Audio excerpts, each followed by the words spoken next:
ഇന്ന് ലോക ക്യാൻസർ ദിനമാണ്. അർബുദ രോഗത്തെക്കുറിച്ചുള്ള അവബോധം ജനങ്ങളിൽ വളർത്തി അർബുദ രോഗം മുൻകൂട്ടി കണ്ടുപിടിക്കാനും പ്രതിരോധ പ്രവർത്തനങ്ങൾ പ്രോത്സാഹിപ്പിക്കുന്നതിനും ചികിത്സാ സംവിധാനങ്ങൾ ശക്തിപ്പെടുത്തുന്നതിനുമായാണ് എല്ലാ വർഷവും ഫെബ്രുവരി 4 നമ്മൾ ലോക ക്യാൻസർ ദിനമായി ആചരിക്കുന്നത്.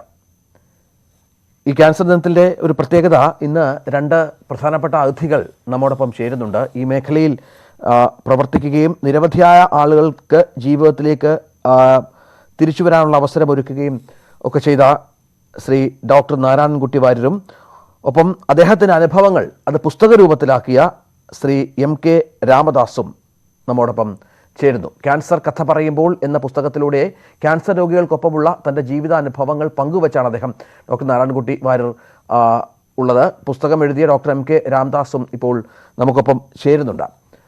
സ്വാഗതം രണ്ടുപേർക്കും.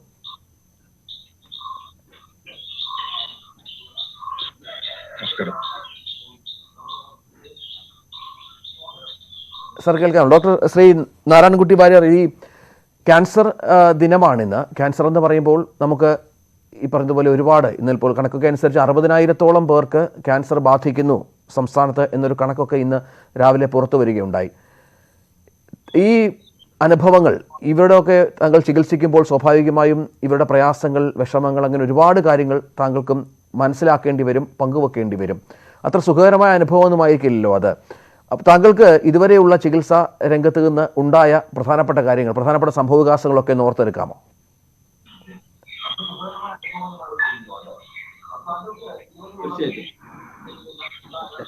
ക്യാൻസറിനെ പറ്റി പറയുമ്പോൾ തന്നെ നമുക്ക് എല്ലാവരുടെ മനസ്സിലൊരു പേടിയാണല്ലോ ആദ്യം തന്നെ കടന്നു വരുന്നത്.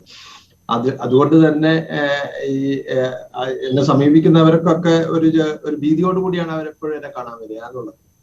അപ്പൊ അവരുടെ ഭീതി മാറ്റി അവരെ ഉല്ലാസവന്മാരാക്കി ചികിത്സ നന്നായി നടത്തി നല്ല റിസൾട്ട് ഉണ്ടാക്കി കൊടുക്കുക എന്നുള്ളത് ഒരു ചികിത്സകനെ സംബന്ധിച്ചിടത്തോളം വലിയൊരു ചാലഞ്ച് തന്നെയാണ്. അപ്പൊ ആ ചാലഞ്ച് എടുക്കുമ്പോൾ നമ്മുടെ ഡോക്ടർമാരുടെ മനസ്സിൽ ഭയങ്കരമായിട്ടുള്ള സംഘർഷം ഉണ്ടാവും. പ്രത്യേകിച്ചിട്ടും ചികിത്സ വിഷമം പിടിച്ച ഘട്ടത്തിലേക്കൂടെ കടന്നു പോകുമ്പോൾ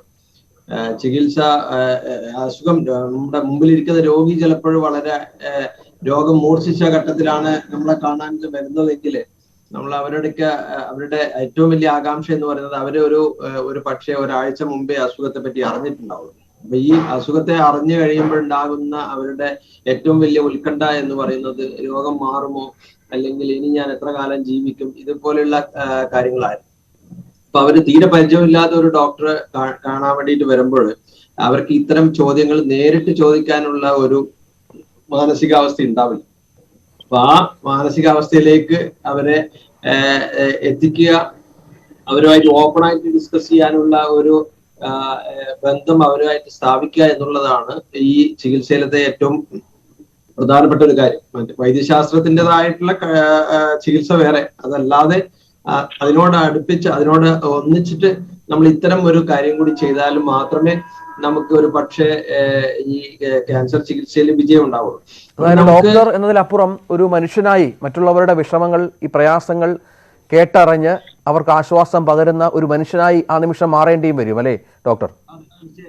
അപ്പൊ അത് എങ്ങനെ ഒരു ഡോക്ടർ നല്ല മനുഷ്യനായി മാറാം എന്നുള്ളത് എനിക്ക് തോന്നുന്നു അത് ഈ ക്യാൻസറിന്റെ ചികിത്സയായി ബന്ധപ്പെട്ട് ഉള്ള എല്ലാ ഡോക്ടർമാരും അത്തരക്കാരായി മാറുമെന്നാണ് എനിക്ക് തോന്നുന്നത്.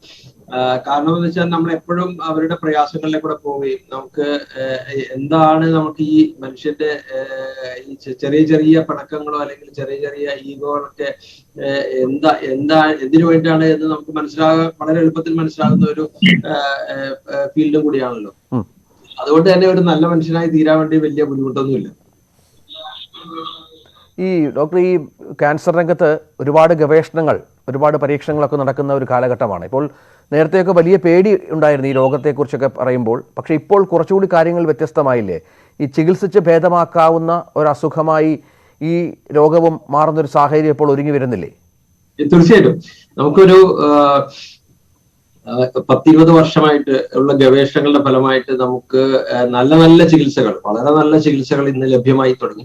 അപ്പൊ അതുകൊണ്ട് തന്നെ ക്യാൻസറായിട്ട് വരുന്ന ഒരു രോഗിയുടെ അടുത്ത് നമുക്ക് പറയാം, നിങ്ങളുടെ അസുഖം എനിക്ക് പൂർണ്ണമായി ചികിത്സിച്ച് ഭേദമാക്കാൻ പറ്റും. അത്തരം ആൾക്കാരുടെ ശതമാനം ഒരു പക്ഷെ 60% നമുക്ക് ഇന്ന് കാണുന്നുണ്ട്. പക്ഷെ എല്ലാവരും അങ്ങനെയല്ല. പ്രത്യേകിച്ചിട്ടും അസുഖം വളരെ മൂർച്ഛിച്ച ഘട്ടത്തിൽ കണ്ടുപിടിക്കുകയാണെങ്കിൽ, ഒരു കൈവിട്ടുപോയ സ്റ്റേജിലേക്ക് എത്തുകയാണെങ്കിൽ നമുക്ക് പ്രയാസമായിരിക്കും. പക്ഷെ എന്നാൽ പോലും ഈ കൈവിട്ട സ്റ്റേജിലാണെങ്കിൽ പോലും നമുക്ക് അവർക്ക് നല്ലൊരു ആശ്വാസം കൊടുക്കുകയും അവർക്ക് വലിയ കാലം നമുക്ക് ഒരു പ്രമേഹോ പ്രഷർ പോലെ നമുക്ക് കൺട്രോൾ ചെയ്ത് കൊണ്ടുപോകാൻ പറ്റുന്ന ഒരു സ്റ്റേജിലേക്ക് ഇന്ന് ഗവേഷണങ്ങൾ എത്തിച്ചേർന്നിട്ടുണ്ട്.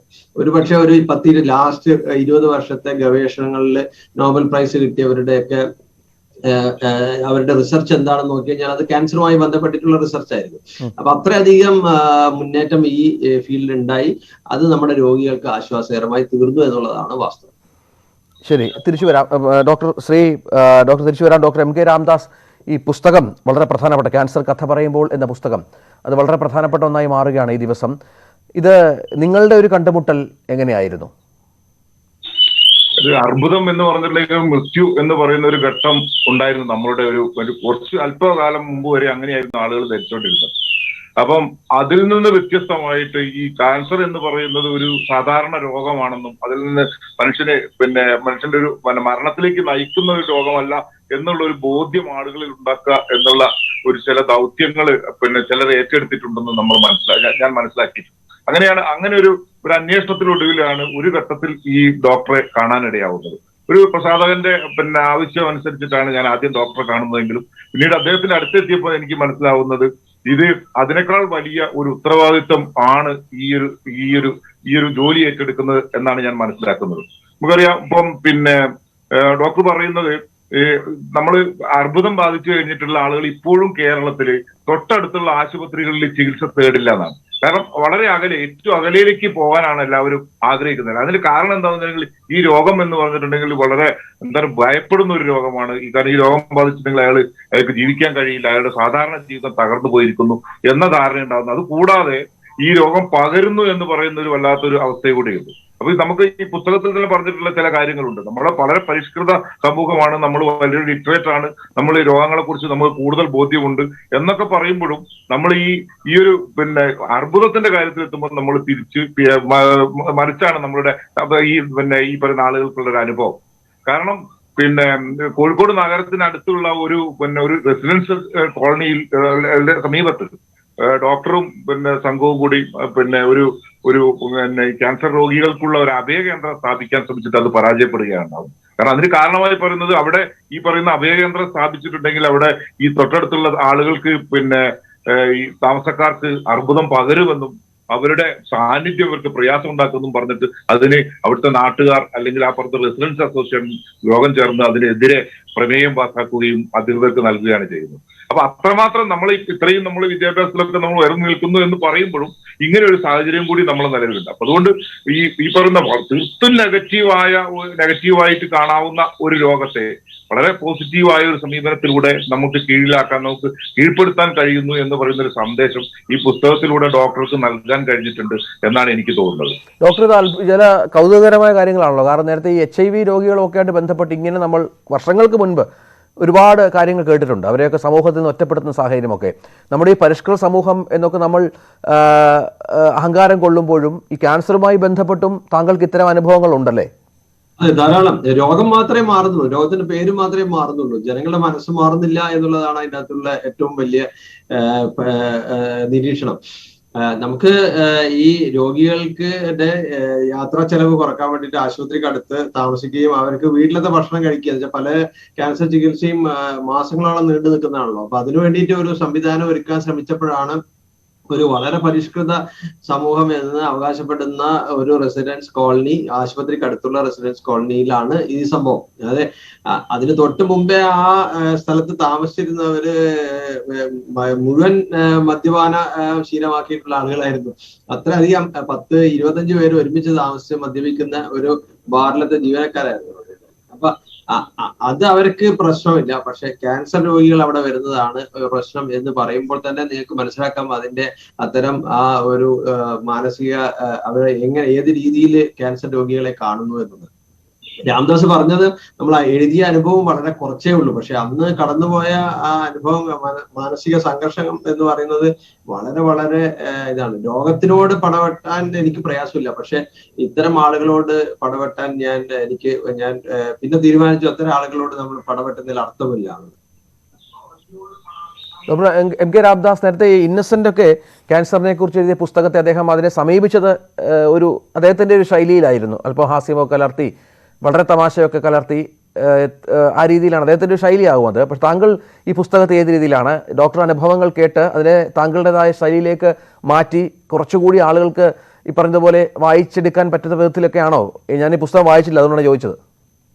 അല്ല, വളരെ ഒറ്റയിരുപ്പിന് തന്നെ നമ്മൾ ഈ പുസ്തകത്തിന്റെ ആദ്യത്തെ വായിച്ചിട്ടുള്ള ആളുകളൊക്കെ അങ്ങനെ തന്നെയാണ് പറഞ്ഞിട്ടുള്ളത്. വളരെ ശരിക്കും വലിയ സന്തോഷമാണ് ഉണ്ടായിട്ടുള്ളത്. കാരണം ഞാൻ ശരിക്കും യഥാർത്ഥത്തിൽ ഈ ഒരു മെഡിക്കൽ പ്രൊഫഷനായിട്ട് ബന്ധപ്പെട്ടിട്ടുള്ള ഒരാളല്ല. നമ്മളൊരു ബേസിക്കലി ഞാനൊരു മാധ്യമ പ്രവർത്തകനാണ്. അപ്പം നമ്മളത് എഴുതുമ്പോൾ നമുക്ക് വലിയ ആശങ്കയൊക്കെ ഉണ്ടായിരുന്നു. കാരണം വളരെ ടെക്നിക്കൽ ആയിട്ടുള്ള ഒരു ടേമുകളൊക്കെ പലതും ഉണ്ടാവാം. രോഗങ്ങളുടെ പേര് പോലും നമ്മൾ അത്ര പരിചിതമായിട്ട് ഉപയോഗിക്കപ്പെടാത്ത ഒരു കാലമാണ്. അപ്പൊ അങ്ങനെയൊക്കെയുള്ള ഈ വെല്ലുവിളികളൊക്കെ ഉണ്ടായിരുന്നെങ്കിലും നമ്മൾ പക്ഷേ എന്താണെങ്കിൽ അതിനെ ഏറ്റവും കൂടുതൽ ഏറ്റവും വളരെ സിമ്പിൾ ആയിട്ട് മനസ്സിലാക്കാവുന്ന രൂപത്തിലുള്ള ഒരു എഴുത്താണെന്ന് നമുക്ക് അതിന് ശേഷം കിട്ടിയിട്ടുള്ള ഒരു റെസ്പോൺസ് ഒന്ന് മനസ്സിലാവുന്നുണ്ട്. പക്ഷെ ഇതിൽ പ്രധാനപ്പെട്ട ഒരു കാര്യം എന്ന് പറയുന്നത് നമ്മൾ ഡോക്ടർ രോഗി ഈ പറയുന്ന ബന്ധത്തെക്കുറിച്ചുള്ള ഒരു പുനർവായനയാണ് യഥാർത്ഥത്തിൽ എനിക്കതിൽ ഏറ്റവും കൂടുതൽ ഇൻട്രസ്റ്റിംഗ് ആയിട്ട് തോന്നിയത്. കാരണം നമുക്കറിയാം നമുക്ക് ഈ ഡോക്ടർ നാരായണൻകുട്ടി ഡോക്ടറുടെ ഒരു ജോലിയുടെ ഒരു അവസ്ഥ നമുക്ക് പറയാം. ഏതാണ്ട് ഒരു 18 മണിക്കൂറോളം ഓരോ ദിവസവും അദ്ദേഹം ജോലി ചെയ്യുന്നുണ്ട്. ഈ 18 മണിക്കൂറിൽ ജോലി ചെയ്യുമ്പോഴും ഏതാണ്ട് ഈ പറയുന്ന ആളുകളുടെ അടുത്തൊക്കെ വളരെ സൗമ്യനായി പുഞ്ചിരിച്ചുകൊണ്ട് നിൽക്കാൻ കഴിയുന്നത് അത് തന്നെയാണ് ഏറ്റവും വലിയൊരു വൈദ്യം എന്നാണ് എനിക്ക് തോന്നിയില്ല. കാരണം നമുക്ക് ഈ പുസ്തകത്തിൽ വിവരിച്ചിട്ടുള്ള കുറെ കാര്യങ്ങളുണ്ട്. ഏതാണ്ട് അദ്ദേഹത്തിന്റെ ഈ ചികിത്സാ കാലയളവ് ഈ പറയുന്ന ഒരു വിശദീകരണമായി ജോലി പ്രവേശിച്ച അന്ന് മുതൽ അദ്ദേഹത്തിന്റെ കൂടെ ഇങ്ങനെ ഏതാണ്ട് ആയിരക്കണക്കിന് മനുഷ്യരിങ്ങനെ പിന്തുടരുകയാണ്. അദ്ദേഹം ഓരോ ആശുപത്രി വിട്ടുപോകുമ്പോഴും ആശുപത്രി മാത്രമാണ് ഈ രോഗികൾ ഉപേക്ഷിക്കുന്നത്, ഈ ഡോക്ടറെ പിന്തുടരുകയാണ്. അത് മാത്രമല്ല, ഈ രോഗികളുമായിട്ട് ബന്ധപ്പെട്ട് അവരുടെ ബന്ധുക്കളായിട്ട് ചേർന്നിട്ടുള്ള ഒരു ട്രസ്റ്റ് രൂപം കൊടുത്തിട്ടുണ്ട്. ആ ട്രസ്റ്റ് പ്രതീക്ഷ എന്ന അതിന്റെ പേര്. ആ പ്രതീക്ഷ എന്ന ട്രസ്റ്റിലൂടെ ഈ പറയുന്ന ആളുകൾക്ക് ഭക്ഷണം എത്തിക്കാനും അല്ലെങ്കിൽ മരുന്നെത്തിക്കാനുള്ള ശ്രമം നടത്തുന്നു. അങ്ങനെ വേറിട്ട രീതിയിൽ ഒരു മാനവികത, പുതിയൊരു തരം നവമാനവികത ഈ ചികിത്സാ മേഖലയിൽ കണ്ടെത്താൻ വേണ്ടിയിട്ട് ഡോക്ടർക്ക് കഴിഞ്ഞു എന്നുള്ളത് തന്നെയാണ് അതിന്റെ ഒരു കാര്യം. പിന്നെ മറ്റൊന്ന് കൂടി നമുക്ക് മനസ്സിലാക്കേണ്ടത്, ഈ രോഗത്തെ നമ്മളൊരു ഭയത്തോടു കൂടി അല്ല കാണേണ്ടത്, വളരെ പോസിറ്റീവായിട്ട്. അപ്പൊ അദ്ദേഹം ഇതിൽ തന്നെ എന്റെ അടുത്ത് ഷെയർ ചെയ്തിട്ടുള്ള കുറെ അനുഭവങ്ങളുണ്ട്. ഈ അനുഭവങ്ങളിൽ നമുക്ക് നോക്കുമ്പോൾ എന്താണ് ഒരു ഏറ്റവും വലിയ പ്രതിഫലം എന്നുള്ള ഒരു ചോദ്യം വല്ലാതെ ചോദിക്കുന്നത്. അപ്പൊ അത് പല ഇടങ്ങളിലായിട്ട് അദ്ദേഹത്തിന് അത് നമ്മളെ ഒരു ആധുനികമായ കാഴ്ചപ്പാടില്ല. നമ്മൾ ഈ പറയുന്ന ചികിത്സ എന്ന് പറയുന്നത് വലിയ വ്യവസായമായിരിക്കെ അതിന്റെ ഭാഗമായി മാത്രം ഈ പ്രൊഫഷനിൽ ഏർപ്പെടാൻ കഴിയുന്ന ഒരു സാമൂഹിക സാഹചര്യം നിലനിൽക്കെ തന്നെ എന്താണ് പ്രതിഫലം എന്ന് ചോദിക്കുമ്പോൾ ഡോക്ടർ തന്നെ അതിൽ ആലോചിക്കുന്നുണ്ട് എന്താണ് പ്രതിഫലം. അപ്പം അതായത് 60 വയസ്സുള്ള 60 വയസ്സിൽ കൂടുതലുള്ള ചിലരുടെ അദ്ദേഹത്തിന് നൽകുന്ന ചില റെസ്പോൺസ് ആണ് അദ്ദേഹത്തിന്റെ ഒരു ചികിത്സ എന്ന് പറയുന്നത്. 10-15 അതായത് ക്യാൻസർ ചികിത്സ എന്ന് പറയുന്നത് 1-2 മാസം കൊണ്ട് അവസാനിക്കുന്നതല്ല, വർഷങ്ങളോളം നീളുന്നതാണ്. ഒരുപക്ഷെ ചിലപ്പോൾ രോഗം ബാധിച്ചു കഴിഞ്ഞിട്ടുണ്ടെങ്കിൽ ജീവിതാവസാനം വരെ ചിലപ്പോൾ ഒരു ഡോക്ടറുടെ സഹായം ആവശ്യമായി വരുന്ന ഘട്ടങ്ങളുണ്ടാകും. അതൊക്കെ ഈ പറയുന്ന രോഗിയോട് വളരെ സൗമ്യമായി സംസാരിക്കുന്നു. ഒരു അനുഭവം കൂടി എനിക്ക് ഇത് ചൂണ്ടിക്കാണിക്കാനുള്ളത്, ഈ പ്രതീക്ഷ എന്ന് പറയുന്ന സംഘടനയുടെ ഭാഗമായി വർഷത്തിൽ എല്ലാ വർഷവും ഒരു 2 ദിവസം അവർക്ക് വേണ്ടി ഡോക്ടർ മാറ്റി വെക്കുന്നുണ്ട്. അവരുടെ കൂടെ ഒരു യാത്ര സംഘടിപ്പിക്കുകയാണ് ചെയ്യുന്നത്. ഈ യാത്രയിൽ പോകുന്ന ആളുകൾ പറയുന്നത് എന്താണെന്ന് പറഞ്ഞാൽ, അപ്പൊ നമ്മൾ ഡോക്ടറായിട്ടുള്ള ഈ പുസ്തക രചനയായിട്ട് ബന്ധപ്പെട്ടുള്ള കാര്യങ്ങൾക്ക് വേണ്ടി ഒരു യാത്രയിൽ എനിക്ക് പങ്കാളിയാവാൻ വേണ്ടി വന്നു. അപ്പൊ എനിക്ക് മനസ്സിലായിട്ടുള്ള ഒരു കാര്യം, ഈ ഡോക്ടറുടെ കൂടെ 2 ദിവസം നിരന്തരമായി താമസിക്കാൻ കഴിയുന്നു അല്ലെങ്കിൽ അവർ കൂടെ നിൽക്കാൻ കഴിയുന്നു എന്നുള്ളത് അവരുടെ അടുത്ത 2-3 അല്ലെ അടുത്ത വർഷങ്ങളിലേക്ക് ജീവിക്കാൻ അവർ പ്രേരിപ്പിക്കുന്ന ഒരു ഊർജ്ജം. തീർച്ചയായും സമയക്കുറവുണ്ട്, ദയവായി ക്ഷമിക്കണം. കാരണം ഒരുപാട് അനുഭവങ്ങൾ പങ്കുവെക്കാനും പ്രേക്ഷകർക്ക് മനസ്സിലാക്കാനുമുണ്ട്. പക്ഷെ നമുക്ക് സമയക്കുറവ് കാരണം ഇടപെടുകയാണ്. Doctor Narayanankutty Warrier, doctor Shri M K Ramdas, വളരെ നന്ദി ഈ അവസരത്തിൽ ഞങ്ങളോടൊപ്പം ചിലവഴിച്ച് അനുഭവങ്ങൾ പങ്കുവച്ചതിന്. താങ്കളുടെ ഭാവി പ്രവർത്തനങ്ങൾക്ക് എല്ലാ ഭാവുകങ്ങളും എല്ലാ ആശംസകളും നേരുന്നു. നന്ദി, നമസ്കാരം.